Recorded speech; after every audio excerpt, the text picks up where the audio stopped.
देखिए, आज हम आप लोग के सामने लेकर आए हैं, ठीक है, गोदरी जो 10th क्लास की बुक है उसका फर्स्ट लेसन यानी गद्य खंड का फर्स्ट लेसन, जिसका नाम है श्रम विभाजन और जाति प्रथा। बहुत ही छोटा चित्र है लेकिन बहुत ही मजेदार चित्र है, ठीक है। इसके लेखक है डॉक्टर भीमराव अंबेडकर। हम हिंदी बुक में जितने भी चैप्टर हैं सबको हम लेकर आएंगे, ठीक है। टोटल आपको 24 चैप्टर हैं, सबका क्वेश्चन आंसर ऑब्जेक्टिव टोटल लेकर आएंगे। पहले आज फर्स्ट चैप्टर को हम अच्छी तरह समझते हैं, ठीक है। मेरा पहला चैप्टर है श्रम विभाजन और जाति प्रथा, जो किससे है? गद्य खंड से। किससे है? गद्य खंड से है। अब ध्यान देना है कि इसके लेखक भीमराव अंबेडकर की हम जानकारी प्राप्त करते हैं। इनका परिचय, लेखक परिचय। इनका जन्म 14 अप्रैल 1891 ईस्वी को, ठीक है, महू या मिही, कहूँ देगा महू और कहीं पे दे देगा मिही, तो दोनों सही है। महू या मिही दोनों सही है, ठीक है। गांव में मध्य प्रदेश, मध्य प्रदेश, ठीक है, जिसकी राजधानी कहाँ है? भोपाल। तो मध्य प्रदेश में एक दलित परिवार में यानी एक गरीब परिवार में हुआ था। क्या परिवार में? गरीब परिवार में हुआ था, ठीक है। और ये पढ़ने के लिए क्या? ये पढ़ने के लिए गए थे, ये पढ़ने के लिए गए थे अमेरिका, इंग्लैंड। अमेरिका और इंग्लैंड जाकर इन्होंने अपनी पढ़ाई को कंप्लीट किया और फिर स्वदेश यानी भारत में आकर, ठीक है, भारत में आकर, स्वदेश मतलब क्या होता है? भारत यानी स्वयं का देश। भारत में आकर कुछ दिन वकालत किए। क्या किए? वकालत किए।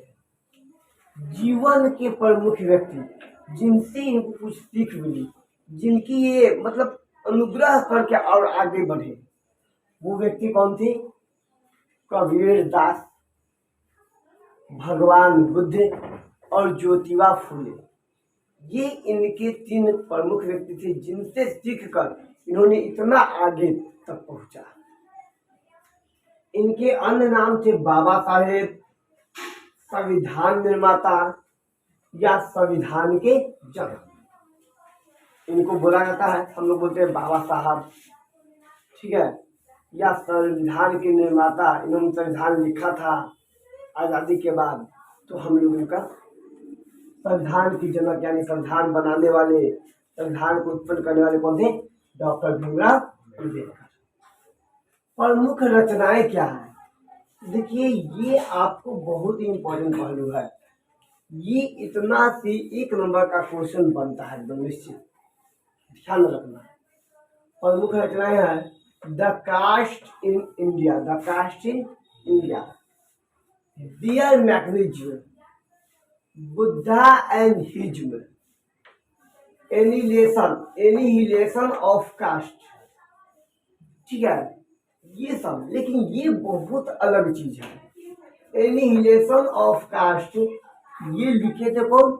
डॉक्टर भीमराव अंबेडकर। लेकिन इसका हिंदी में रूपांतरण कौन किया था? पूछेगा। एनिहिलेशन ऑफ कास्ट का हिंदी में रूपांतरण किसने किया था? तो ललाई सिंह यादव। कब किया था? 1936 ईस्वी में, 1936 ईस्वी में, ठीक है। अब इनकी मृत्यु कब हुई थी? दिसंबर 1956 को। कहाँ हुई थी? दिल्ली में। कहाँ हुई थी? दिल्ली में। ये आपको हम पूरी चीजों को पढ़ा रहे हैं, ठीक है, थोड़ा ध्यान देना। अब देखिए, कहानी के बारे में समझो, ठीक है, कहानी की पूरी कहानी के बारे में अब समझो। ये तो था आपको क्या कि लेखक परिचय। इससे क्वेश्चन पूछेगा, जैसे तुम लोग से हम पूछते हैं, ध्यान देना। जैसे मान लो पूछ दिया डॉक्टर भीमराव अंबेडकर का जन्म कब हुआ? तो 14 अप्रैल 1891 बन जाएगा ना। अगर पूछ दिया कि डॉक्टर भीमराव अंबेडकर या बाबा साहब वकालत कहाँ किए? स्वदेश विदेश दोनों या इनमें से कोई नहीं थे। कहाँ के थे? स्वदेश में। कहाँ के थे? ध्यान दो यहाँ, समझा। उसके बाद पूछेगा कि इनकी जीवन में जिनसे इनको कुछ सीख मिली वैसे व्यक्ति कौन थे। ऑप्शन देगा, महात्मा गांधी, भगवान श्री कृष्ण, भगवान बुद्ध, या इनमें से कोई नहीं। तो क्या होगा? भगवान बुद्ध।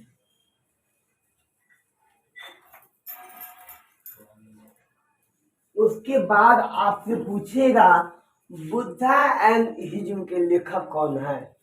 महात्मा गांधी, सुभाष चंद्र बोस, पंडित जवाहरलाल नेहरू, या डॉक्टर भीमराव अम्बेडकर। बोलो, क्लियर है? चलो अब समझो चैप्टर क्या है। ठीक है, तो जैसा कि नाम से प्रदर्शित हो रहा है, श्रम विभाजन और जाति प्रथा। सबसे पहले जान लो कि एक तरफ डॉक्टर भीमराव अंबेडकर थे और एक तरफ गांव के जाति प्रथा के पोषक वाले लोग थे, जो जाति प्रथा को मानते थे, जाति श्रम विभाजन को मानते थे। और देखिए, जानिए तुमको क्या बेटा, इस चीज को लेकर चलते थे। ठीक है, तो एक तरफ जब ये नियम लागू हुआ, एक तरफ डॉक्टर भीमराव अम्बेडकर बैठे थे और एक तरफ जाति प्रथा के पोषक, और दोनों ने अपने अपने तर्कों को रखा। ठीक है, देखिए क्या हुआ। जाति प्रथा क्या है? जाति प्रथा एकदम बिल्कुल खिलाफ थे। कौन? डॉक्टर भीमराव अम्बेडकर एकदम खिलाफ थे, एकदम गलत मानते थे।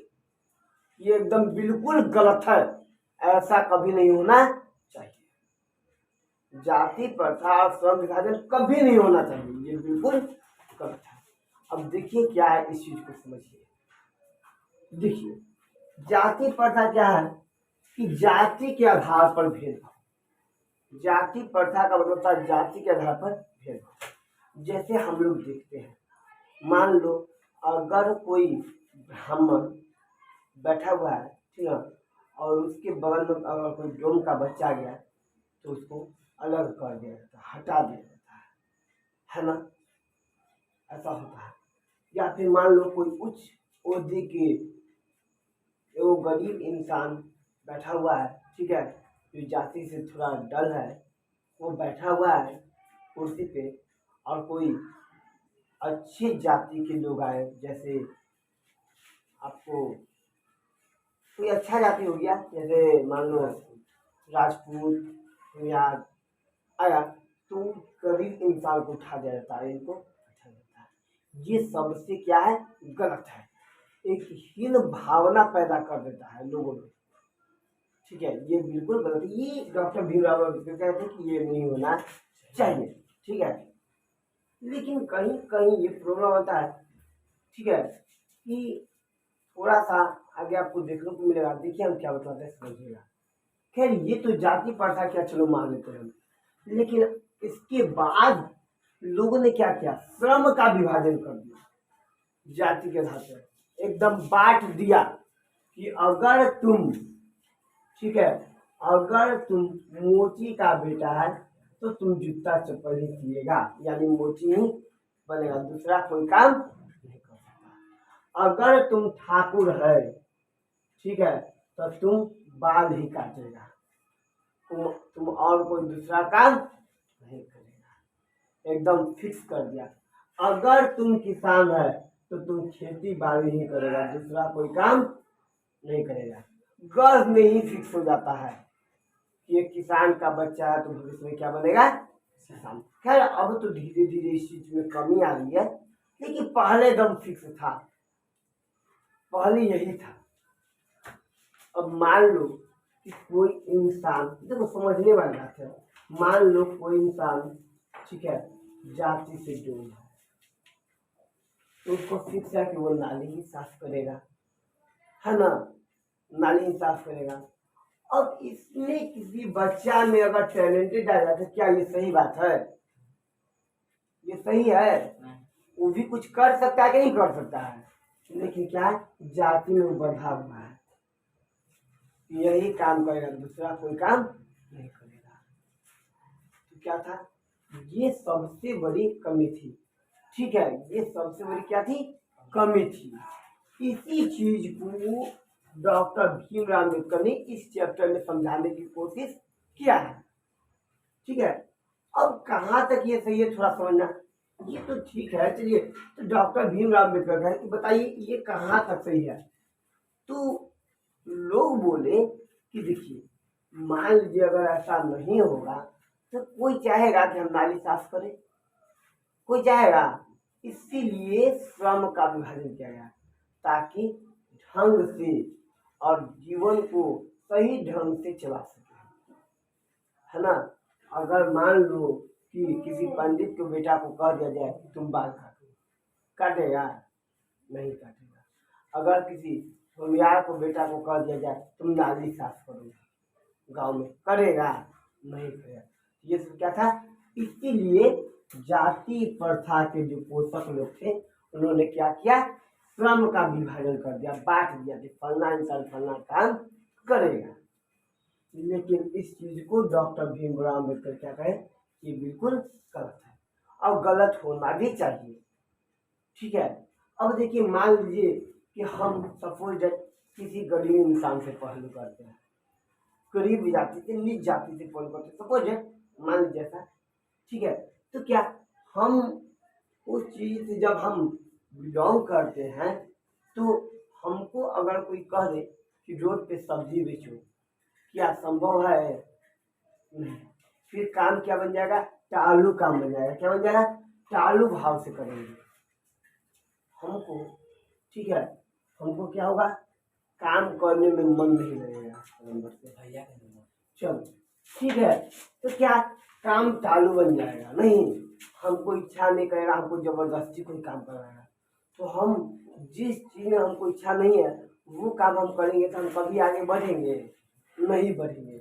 अब हमारी इच्छा है कि हम एक शिक्षक बने, ठीक है, हमको कहेगा कोई कि नहीं तुम शिक्षक नहीं, तुम सब्जी बेचो, तो हमको मन लगेगा? नहीं मन लगेगा, तो हम वो काम कभी ढंग से नहीं करेंगे। ठीक है, जिससे क्या होगा, मेरा आर्थिक लेवल गिर जाएगा। अच्छा से काम नहीं करेंगे तो हमको अच्छा पैसा कमाएंगे? नहीं कमाएंगे, तो धीरे धीरे क्या होगा, हमारी आर्थिक स्थिति खराब हो जाएगी। तो ये क्वेश्चन यहाँ से बनता है कि ठीक है, श्रम विभाजन जो है, श्रम विभाजन जो है आर्थिक पहलू का सबसे बड़ा कारण है। कैसे? तो श्रम विभाजन आर्थिक पहलू का सबसे बड़ा कारण इसलिए है कि जिस इंसान को जिस कार्य में, ठीक है, लगन होती है वो कार्य वो ढंग से करता है। लेकिन अगर किसी कार्य में लगन ना हो, मन ना हो और उस काम को जबरदस्ती उस पर हम थोप दें, ठीक है, तो वो काम को वो लगन से नहीं करता है और जिसके कारण उसे अच्छे पैसे नहीं मिलते और क्या होता है, एक आर्थिक स्थिति जो उसकी खराब हो जाती है। ठीक है, यही कारण है कि श्रम विभाजन आर्थिक पहलू का सबसे बड़ा कारण है। समझ में आया? ये सब क्वेश्चन बनता है, कर्ज नहीं तय हो जाता। ठीक है, कर्ज नहीं तय हो जाता कि आपके बच्चे क्या करेंगे, ये पहले का नियम था। गर्भ में ही तय हो जाता है कि आपके बच्चे आपको क्या करेंगे। ठीक है, ये पहले, लेकिन अब इस चीज से बहुत ज्यादा छुटकारा मिल चुका है। ठीक है, लोकतंत्र जब आया भारत में तब धीरे धीरे इन चीजों से निजात मिलना।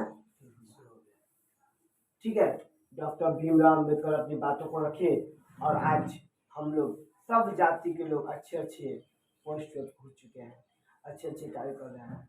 ठीक ना, किसी को बंधन नहीं है कि आप फलना है तो फलने कार्य करें। वो ये चैप्टर समझ में आ गया तुम लोग को? किसी को कोई समस्या? बाकी क्वेश्चन आंसर तो हम लिखवा चुके हैं। ठीक है, प्रॉब्लम होता है ऑब्जेक्टिव में जो हम एकदम बिल्कुल सरल भाषा में तुम लोग को समझा दें। तो अगर क्वेश्चन आंसर ऑब्जेक्टिव हम इसको अगर तुम लोग चाहोगे तो हम उसका भी वीडियो बना के डाल देंगे, तुम लोग आराम से इसको लिख लेना। बोलो कोई दिक्कत इस चैप्टर में है? नहीं।